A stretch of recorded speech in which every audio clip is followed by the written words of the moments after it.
Hey, what's going on everybody? Nick here, back with another lockdown fly tying video.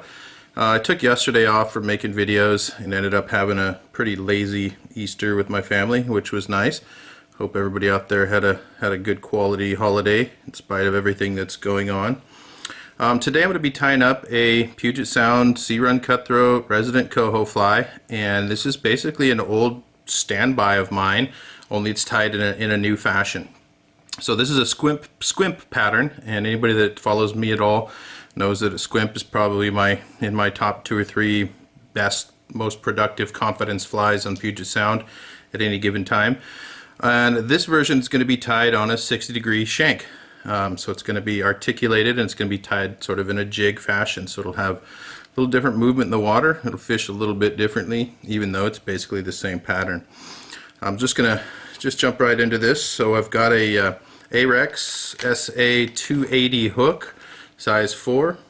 Really like these on any of my articulated patterns, these short shank hooks. They make great trailing hooks, if you will. I'm just going to lay down a thread base. I've got some Vivus 10-aught pink thread today, and I'm not really going to worry about making this thread base go all the way back to the bend because I'm not going to be tying stuff in that far back in this case. So this portion is going to be the tail of the fly basically. So to start with, I'm using some shell pink marabou. I usually prefer to use the woolly bugger marabou, but I'm out as far as the pink color goes, so I'm using some different stuff today. I use the woolly bugger because I like it to be nice and fluffy. I like a nice fluffy uneven marabou tail, and that stuff is primo for that. So I'm going to try to make this tail just a little bit longer than the hook shank. I don't want it way back here. It's going to just help create short strikes, and in this particular style that I'm tying with here, you don't have to tie it in quite like that. So I'm just going to tie it in up near the eye.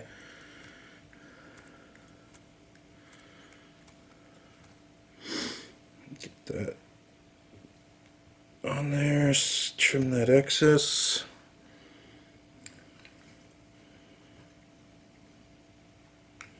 Get that good and secured. So it goes maybe a 1/4 inch or so past the bend of the hook, which is totally fine. Next up is going to be 2 golden pheasant tippets. I use these in a lot of my patterns. I have the video on my channel for the standard squimp, at least how I used to tie it. I've changed things up, and I'll show you that when we get to that part. But still the same general concept, and you could do this fly the same way. I bought a dubbing brush machine a couple years ago, and really like it. And I'm going to use a dubbing brush at the collar of this fly instead of a saddle hackle or whatever I used to use. Anyway, so I took the first piece of the golden pheasant tippet and I just stripped it off to the length that I want, and then I got it wet using my fingers. And getting it wet, you can really slick those fibers back together. Makes it a little easier to deal with. And I like to kind of turn my vise so that I can tie more or less straight down on top. And I get this to where the length that I want. I don't want it to be all the way to the length of the marabou, 3/4 of the way maybe. And I get that tied in. And one little trick when you're trying to work with this and keep the fibers from flaying out and going crazy is when you make your first couple thread wraps, and if you have your hook to the side like this, make sure you pull straight down, and the thread tension will pull that feather straight down against the side of the hook. If you try to pull to the side one way or another, it'll often pull that feather around a little bit, and it'll those fibers will sometimes want to splay out and be annoying to work with. Once they get wet in the water, they all kind of come together anyway, so don't let that discourage you if you're having trouble getting your fibers to kind of lay flat and lay together. Doesn't really matter. So I'll get this second side stripped off to length, get it wet. I like to make it pretty close to even as the first one. And I do the same thing, tie it down straight on top with my hook on its side.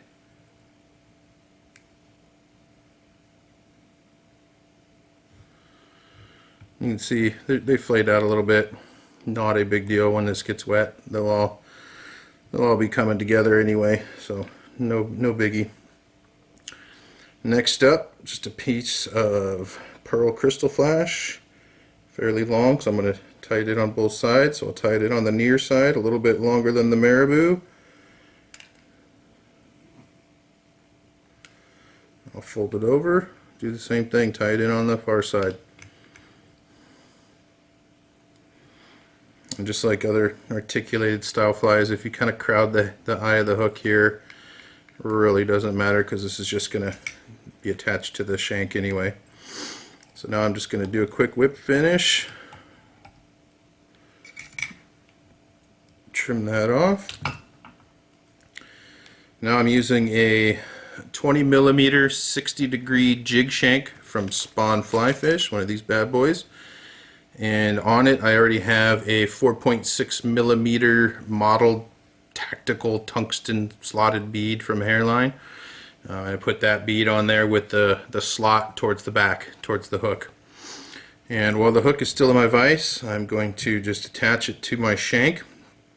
You want to make sure that you attach it, if you want it to ride hook point up, which I do, you want the bend on the jig shank to be on the same side as the hook, it's the bend of the hook.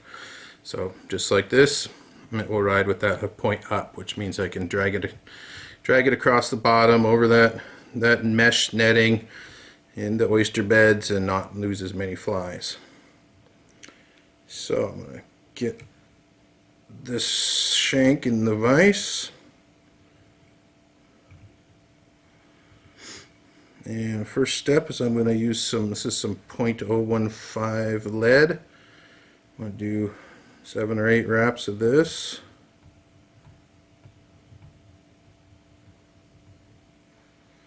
And this is not for weight. Don't need that at all with this tungsten bead on there. All this does is you can push that up into the slot of the tungsten bead, and it'll keep it in place while you're working with it. Makes it pretty nice. So now I'm going to reattach my thread right between the opening of the shank and those lead wraps I just put on there. And I'm just going to put a bunch of wraps. I'm going to end up covering the lead wraps. I'm going to get a nice little bunch of thread in front of the lead wraps to keep them from sliding back. And then I'll secure this shank shut nice and tight. Gotta be careful when you come right here at the edge of this part of the shank where it's still open.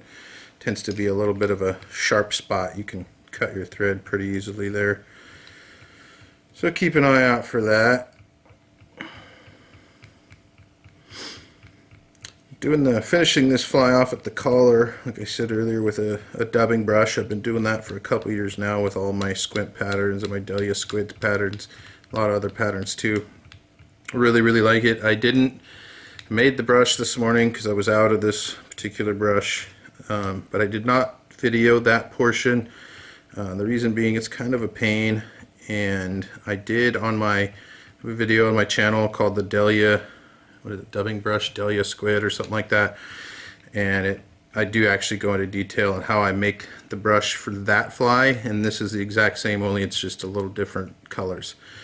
So I use some hot pink starburst fibers from Fly Tires Dungeon, some pearl starburst fibers from Fly Tires Dungeon, and some mini bug legs, white mini bug legs, also from Fly Tires Dungeon, to make up this brush in the exact same fashion that is on the Delia squid video. So if you're interested in that video is out there.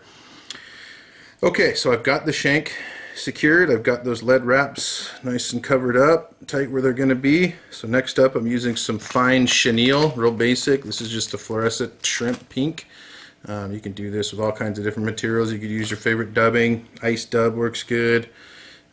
Different kinds of chenille. I've done it with diamond flat braid. This part tends to get kind of covered up anyway, so it's not like it needs to be anything in particular. I use this fine chenille I have for a long time, and it works just fine for me.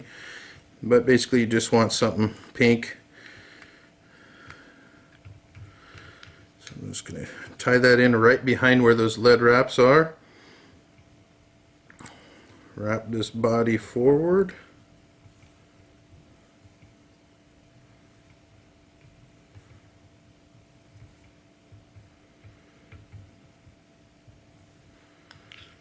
And tie it in there right about where those lead wraps end.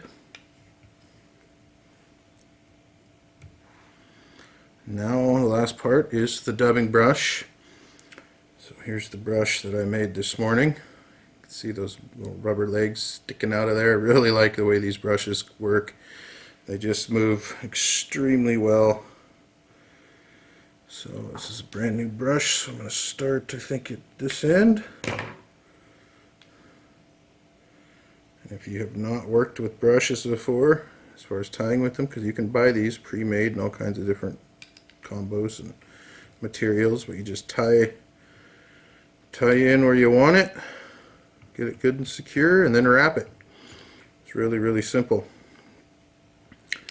So I'm going to wrap this, and I'm going to kind of try to pull the fibers back as I go.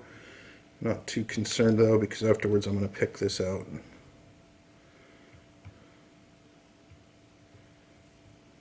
Yikes, avoid that hook.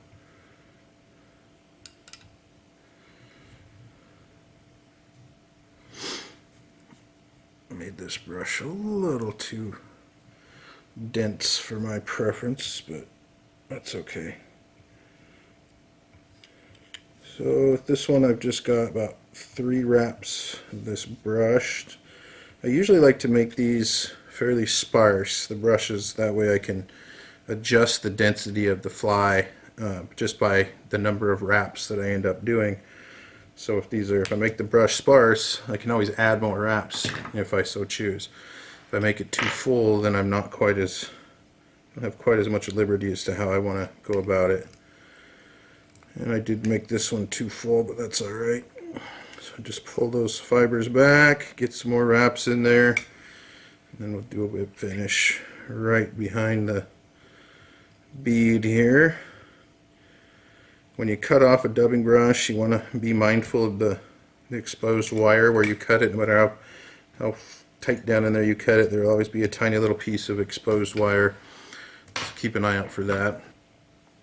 Now I'm just going to take my little pick here and pick this out. I want this kind of buggy, and I want these legs sticking out, and when this gets wet, this all just sort of lays back, and when you strip it, this color, it'll kind of pulsate and flare out on the drop, especially between strips. I like to give this a pause, strip, strip, pause, strip, pause, strip, strip, pause, sort of erratic, and make sure that it's dropping. That is all she wrote. Now you can see it's kind of a little bit unruly in the vise. In fact, I do have some water right here. We can just get this wet and see what she looks like. Like a lot of my flies, they might not look super pretty in the vise, but get them wet and suddenly they really come alive. And